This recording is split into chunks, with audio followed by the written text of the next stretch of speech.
Oh my gosh, look at this tagline. 27 authors, 27 stories, no names attached.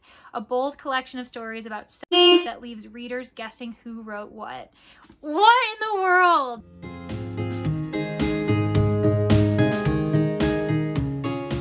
Hi everyone, welcome back to my channel. I am Leandra the TBR0, and today I thought I would go over my February TBR picks.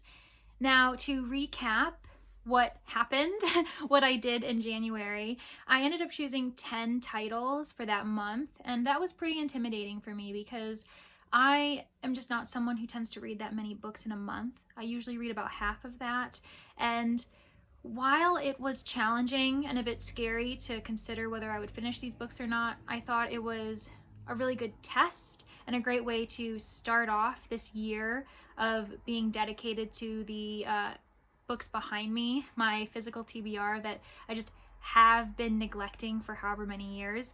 And we are a few days away from the end of January, and I'm on book 10.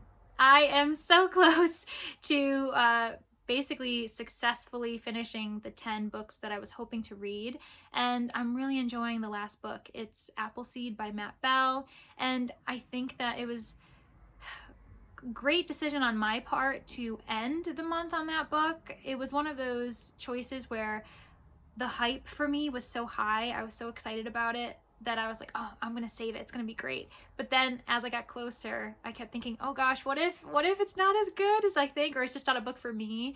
And so I'm only 50 pages in right now, but I'm loving it so far, and the end of January is a nice cozy weekend, so I figured I'll just basically lock myself in and really enjoy the entire weekend with that book. Yeah, so I am feeling really confident. I think that the success of January is getting me really excited for the books that I've chosen for February, especially since I feel like they're just as diverse when it comes to genre, but also the characters being represented in the books. And on top of that, for February, I've decided to participate in a few readathons.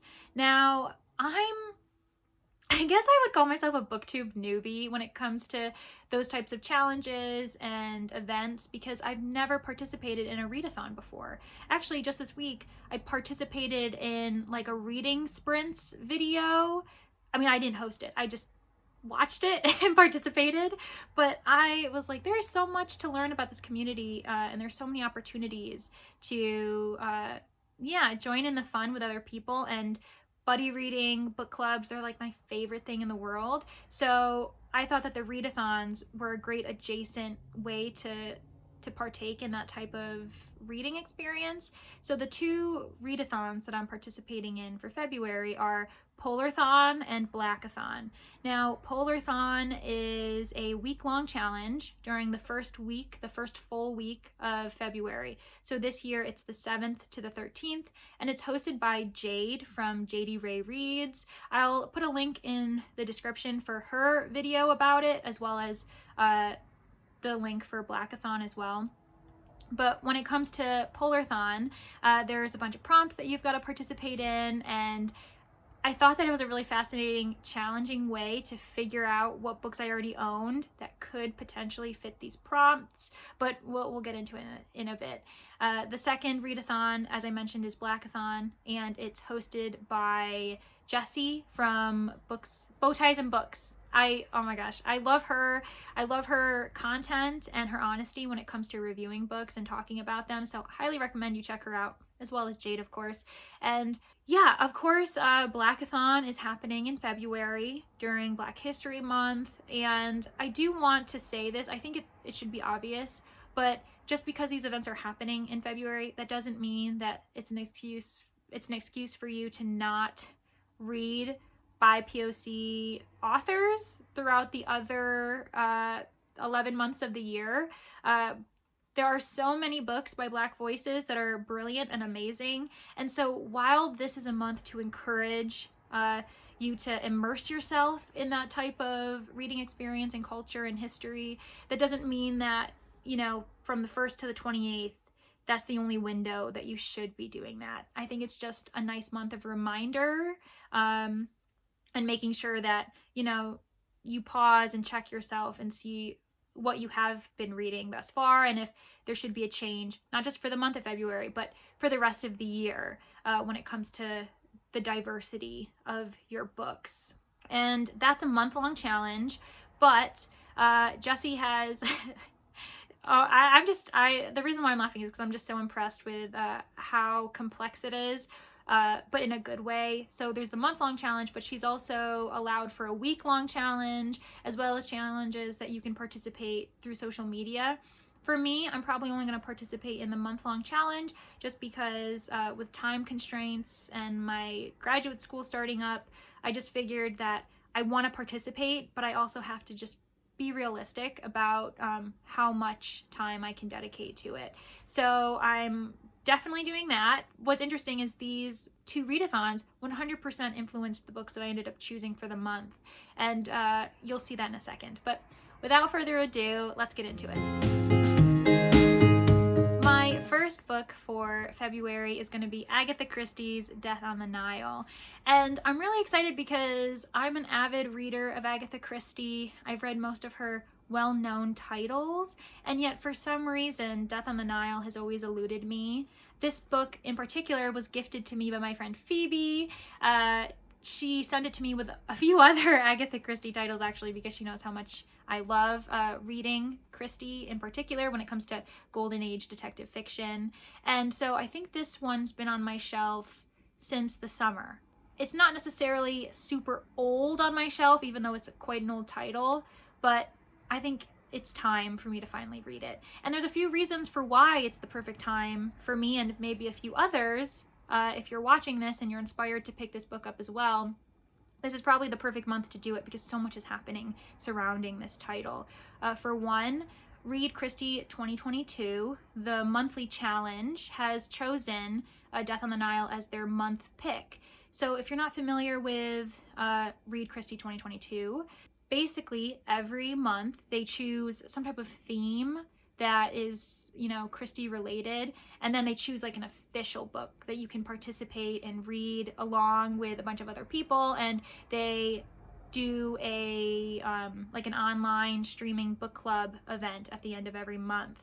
So for instance, in January, the title that was chosen was The Man in the Brown Suit, and the theme that went along with it was books inspired by Christie's travels. So if you had already read The Man in the Brown Suit, or you didn't own it, or you just weren't interested in that title, you could still fill out the prompt by reading something else that has travel related to it. I didn't actually end up participating in the month of January, mainly because I was busy with the 10 other titles I chose, and I had actually already read The Man in the Brown Suit. If you want to hear some of my thoughts about it, my last video on, you know, Dust It or Bust It provides 5 titles by Agatha Christie that I either recommend you should read or you shouldn't. So definitely check those out. I'll put a link in the description for that too. To get back to Death on the Nile, this is also obviously coinciding with the film that's about to come out. So in the United States, the release date is February 11th. Now, I'm gonna be honest, I probably am not going to actually attend the premiere.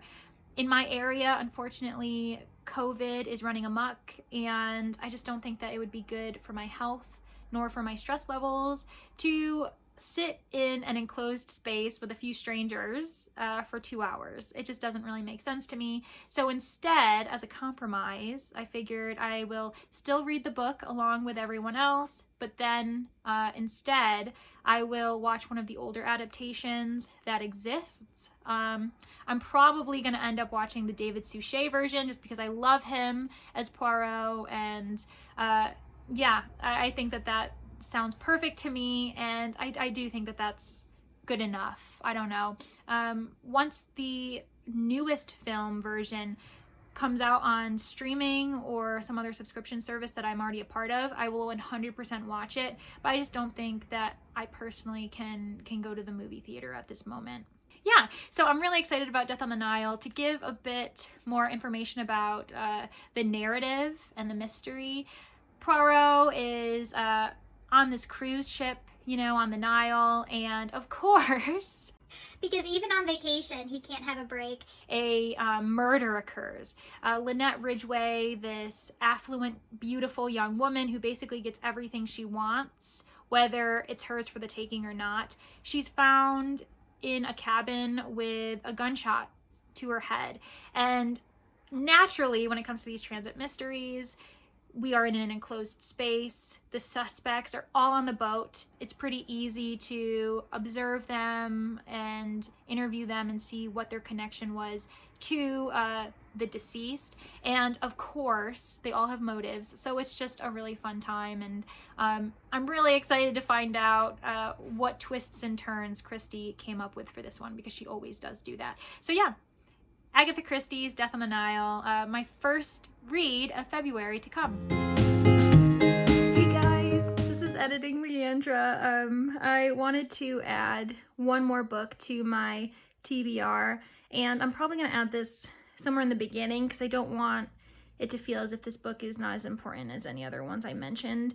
But I realized that I hadn't added any nonfiction, which I still haven't. The book I'm about to show you isn't nonfiction, but I really wanted to keep with the theme of nature writing or classic natural like fiction settings or anything like that. And I figured a great way to follow up on Being a Bear, as well as Appleseed by Matt Bell, is Call of the Wild by Jack London. And first of all, my copy is gorgeous. It is one of the Gibbs Smith editions, so you should really check them out. They've got some great books. I have a few of their copies of John Muir's various nature writing books, and they're like my favorite to look at. I have not yet read them, but of course that's why this channel exists. But yeah, I figured this is an easy, short book to add to my TBR, and then, you know, I feel like I'm still being active in, you know, environmentalism and some of the classics that I haven't gotten to when it comes to nature fiction. So yeah, very, very excited. Even the back looks really cool. That's all I wanted to add. Thanks guys for allowing this interruption, and enjoy the rest of the video. Like and subscribe. Bye. The next two books that I'm going to talk about are for the Polarthon week-long challenge. So when it comes to Polarthon, there are two teams and they're both climbing up the mountain. I'll add a graphic here just for reference, but I'm really not going to go into them because you should actually go to Jade's video because she explains it better and she knows what she's talking about, obviously, because she's been doing it for about 5 years, I think. There's two teams. One's the Arctic Animals and the other one is the Explorers. I've decided to participate on the Explorers team, and that's being led by How to Train Your Gavan, who's someone I love so much. He's such a fun booktuber. But yeah, so I've chosen 2 books for that prompt climb. The one thing to know is that there are technically 5 prompts, but I've only chosen 2 books. How is that possible? Well, Jade has been really nice and she allows us to combine prompts. And while I may be stretching it to its limits, I definitely wanted to keep participating in Polarthon, but I also wanted to be realistic in how many books I actually could read in a week with everything else going on in my schedule. So for the first prompt, which is reading an adventure, I chose The Bone Spindle by Leslie Vedder. And this actually is perfect timing because it's one of my pre-orders. So for the first 6 months or so of January, I allowed myself a few pre-orders. And while that's quite a nice leniency for someone who's trying to get through her physical TBR, I also have a rule that goes along with it. So I have to read it within the month that I received it. And since I received it in mid-January, I have approximately until mid-February to read it. And it fits perfectly for Polarthon. Also, just the cover, we're gonna take a moment to look at that because it's so gorgeous. Her hair is so nice. Meanwhile, mine's a mess today, but that's okay. Yeah, this is got a lot of fairy tale retelling vibes. I want to say that it reminds me of, is it Rumpelstiltskin who has the spindle where if you prick it, something happens. I don't know. Maybe I'm not as well versed in fairy tales as I think I am, so it might be something I've got to look up. But to give you a description, I'm just going to read from here because I probably would butcher it if I tried to paraphrase myself. Cursed princes are nothing but ancient history for Fee, until she pricks her finger on a bone spindle while exploring a long-lost ruin. Now she's stuck with the spirit of Briar Rose until she and Shane can break the century-old curse on his kingdom. Dark magic, witch hunters, and bad exes all stand in her way, not to mention a mysterious witch who might wind up stealing Shane's heart, along with whatever else she's after. But nothing scares Fee more than the possibility of falling in love with Briar Rose. Set in a lush world inspired by beloved fairy tales, The Bone Spindle is a fast-paced fantasy full of adventure, romance, found family, and snark. Yeah, this sounds like such a fun YA fantasy read, and I think it's not only perfect for Polarthon as an adventure, but it's also perfect for February romance feels. So I'm really excited that I'm still able to include some romance into my February TBR without forcing a book upon myself that I'm not already excited about. So yeah, I can't wait. Oh, it's gonna be so fun. The second book that I've chosen for Polarthon and the third book for February is Frostheart by Jamie Littler. And I'm so excited for this because Jamie Littler is not only the author, but he's also the illustrator. So these illustrations and the illustrations throughout the book are by him. And I'm just so impressed when someone's creative abilities can span across multiple mediums. The plural for medium is media, so just so you know. It fits the last 4 prompts. So again, like I said, I'm probably extending Jade's leniency a little too far, but it's got the cold word, which is frost. It's got the foil cover. You can see the shine there from the light coming from my window. We also have icy magic, which is the last prompt tier before you get to the top of the mountain, which is of course a polar fantasy. And so these fit all of those. When I read the back description, you'll obviously be able to tell that, but basically this is a series. That's one thing I need to know, is that this is the first book in a series. So I'm also starting a new series. I don't know what I'm doing in my life. Basically, Ash is the main character and his parents are missing. He's trying to find them, but at the same time, he discovers that he's got these magical icy powers. And so it's just a perfect cold adventure, in my opinion. So far out in the coldest part of the monster-infested snow sea, Ash waits for his missing parents, with only his grumpy Yeti guardian for company. Also, Ash is such a great first name for a character. It gives me Pokemon nostalgia, if anyone remembers Ash Ketchum. Yeah, so it brings me back to my childhood. But when an accident reveals that Ash has amazing magical powers, he's whisked away aboard the Frostheart, an explorer sleigh with a daring crew who need his help. Can they help Ash master his new powers and find his family? I'm quite appreciative is that it's a middle grade book, and I already announced one of my other books is a YA book. So I'm really glad that I'm being diverse in the different types of books I could be reading. So I'm not just reading adult, because I do love middle grade books. And I do appreciate YA books if they're done well. So I'm really, really glad that Polarthon has allowed me to add a YA and a middle grade choice to my February TBR. The fourth book that I've decided to read in February is Black Leopard, Red Wolf by Marlon James. Again, this is the first in a series, and I think this is another one that's just great timing to pick up, because not only does it fit a few of the prompts for my Blackathon reading challenge, but it also is aligning with the release date for the second book in the series.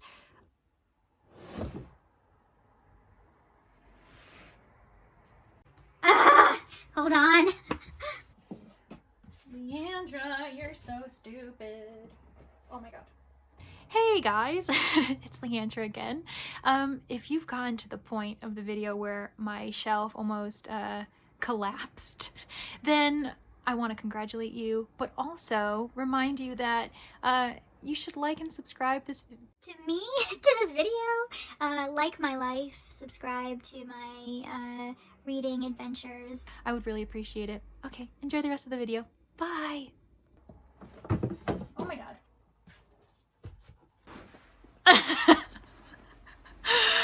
Okay. Oh man, that was a bit scary. The one thing to know is that actually when I first built this shelf, however long ago, this one shelf, this was the first one I put in, and I realized I'd put it in upside down, but I was like, oh, whatever. No, not whatever. That was actually a pretty important thing. So, oh god. I guess I'm just gonna leave that blank. I don't know what else to do. I'm not gonna take the time to put those books back just yet. Anyway, I don't know. I don't think I got too far into this. I said I was reading it for Blackathon. It's the first book in a series. The second book comes out in mid-February or something like that, or maybe the end of February. I can't remember what the title is, but I will put a graphic right here to the side just so that you can see it, and then at that point I'll know what it is too. But this was a National Book Award finalist back in 2019, and I'm pretty sure that's when I bought it because the premise seemed really interesting to me, and yet now we're almost 3 years later and I still haven't read it. So thank you, Blackathon. Thank you, Jessie, for encouraging me to finally go through some of my backlist and pick this book up. Now, I'm participating in the mystery thriller team. There's multiple teams. Again, there's going to be a link in the description for the Blackathon introduction video that Jessie put up, and it's got multiple teams. There's like a romance team, there's I think like a horror theme as well for one of the teams, but of course I'm a big mystery buff, so I decided to choose that one. And again, I may be you know, taking advantage of the kindness of these hosts for these readathons, because there's 3 book prompts for the mystery thriller team, and I'm arguing that this book fits all of them. One of the prompts is the one book that features a duality between justice and revenge, and I feel like this has something to do with that, at least like with justice for sure. And then the next prompt is featuring representation of mental health or physical health or some neurodivergence. And I was reading a few of the Goodreads reviews of this book, and the list of trigger warnings is a mile long. So in my opinion, this definitely has a lot to do with mental health, in my opinion. And then the final prompt is probably the simplest one for any book written by a Black author, and that's an adjective in the title. So black, red, colors are adjectives, so that fits for that too. I'm really excited to read this book because it's one of those books that I'm like, okay, I'm probably going to be super invested in it because I love epic journey books that tend to always be pretty dense, but I'm always intimidated by the page numbers, the density of the book, everything like that. But this is the perfect time for me to dig in and read it. And it's also really fascinating because while it's a fantasy, it has that classic map at the front, which is so cool. It also features a lot of African history and mythology, as well as just the imagination that James has as an author. And I'm really interested in the synopsis. So let me read that for you before we go on. Tracker is known for his skills as a hunter. He has a nose, people say. Hired to find a mysterious boy who disappeared, Tracker breaks his own rule of always working alone when he finds himself part of a group assembled to search for the boy. The band is a hodgepodge full of unusual characters, including a shape-shifting man-animal known as the Leopard. As Tracker follows the boy's scent, he and the band are set upon by creatures intent on destroying them. As he fights for survival, Tracker starts to wonder, who really is this boy? Why has he been missing for so long? And perhaps most important, who's telling the truth and who is lying? I will say that the trigger warnings kind of made me pause for a second, so that'll just be interesting to see how they unfold when I get to them. But yeah, I'm not sure if this is going to be a book that I read soon or later. I might end up having to pick this up after Polarthon, which is the 7th to the 13th. So this is probably going to be a mid-month read for me. And if I get to it and I end up reading it through it quite quickly, and I feel pretty confident about the other books on my TBR, I have left room for some other options that I can add so that I'm reading more than just one book for Blackathon. Another couple options that I've given myself if I end up breezing through this title include From the Desk of Zoe Washington by Janae Marks. This is such a cool middle grade read. I love mysteries that have young protagonists, young amateur detectives, and this seems to be quite focused on familial issues and problems, specifically like societal oppression and problems potentially. Basically, Zoe's father has been in prison and a terrible crime occurred, but he's insisting that he didn't do it, whatever it was. And so now Zoe's beginning to wonder maybe if he's telling the truth, and I'm really interested to see how this goes. So I'm hoping that this might be another book that I can quickly add in so I can just read another book for Blackathon. With that said, just because Blackathon and Black History Month occur from the 1st to the 28th, that doesn't mean you should only be reading Black voices during that month. I'm sure I already said that in the video. If I hadn't, shame on me. But yeah, just a friendly reminder that we should be reading these voices all year round. There is another title that I'm considering, but again, I'm not counting it on my official number of books for my TBR, mainly because I don't own the book and I'm not sure how crazy this month is going to be, so I don't want to jump the gun and say that I'm going to read it and then not. That book is The Perfect Ruin by Shanora Williams. Apparently it's a pretty recently published thriller, and it is the group read for the mystery thriller team of Blackathon.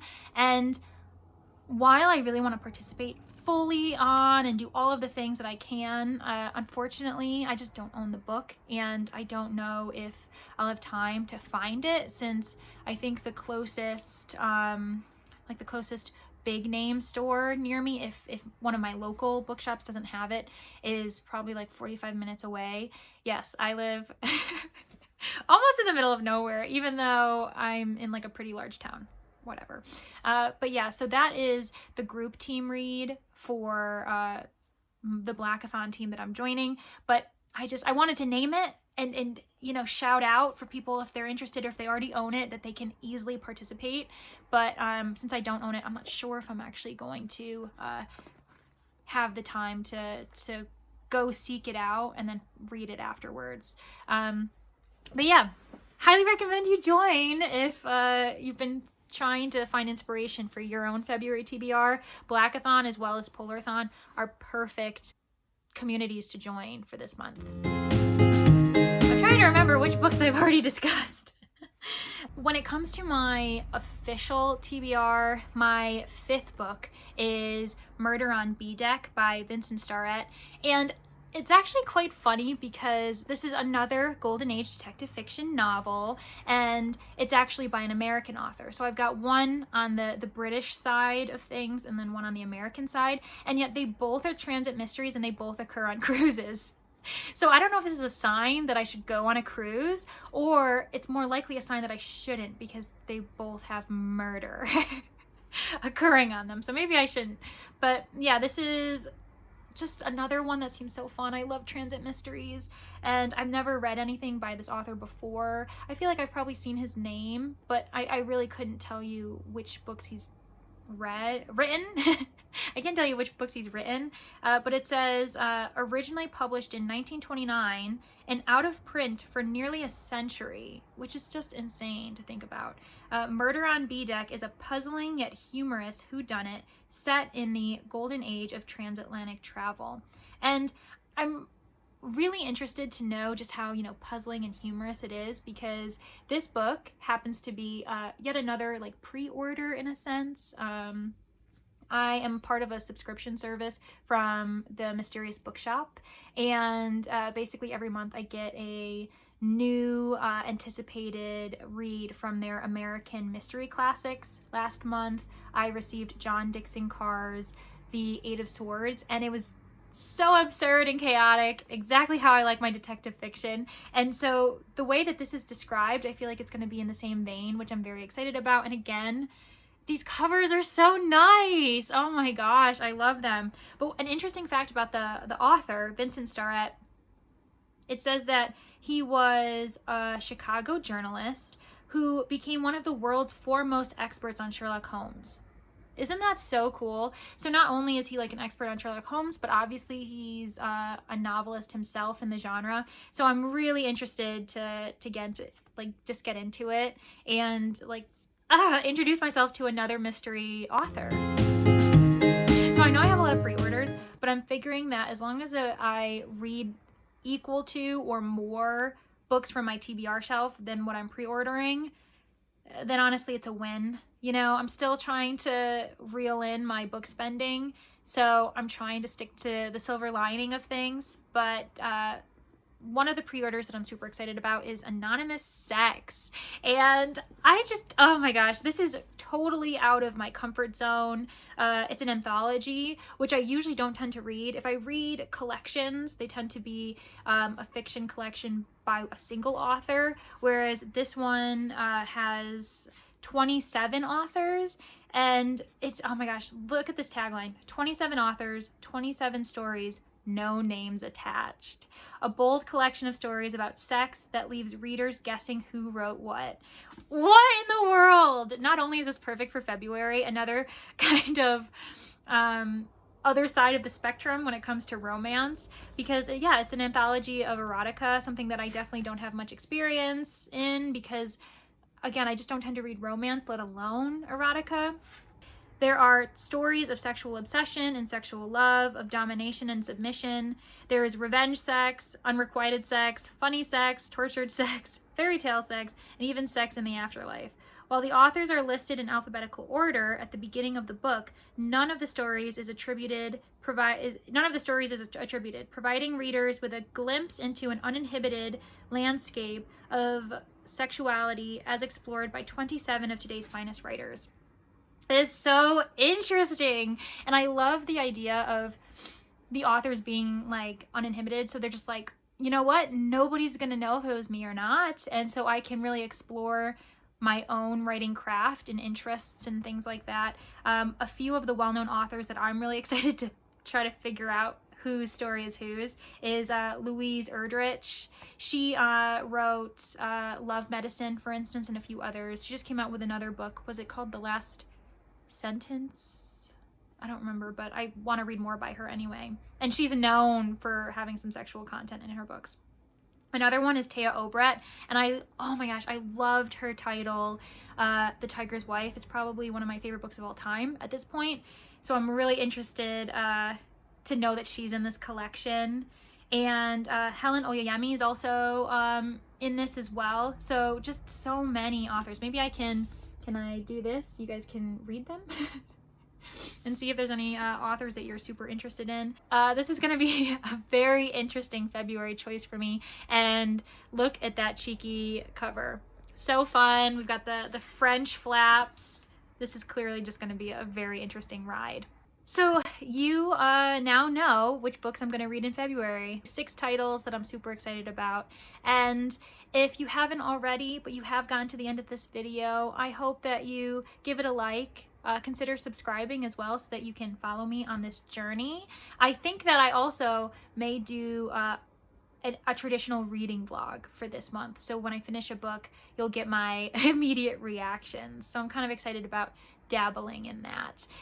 If you are reading the same books or you're interested in the books that I've shown, I would love to hear you comment below and have a discussion with you. But thank you so much for spending some of your day with me today. I hope you have a great rest of your day and stay healthy. Bye guys! Like and subscribe.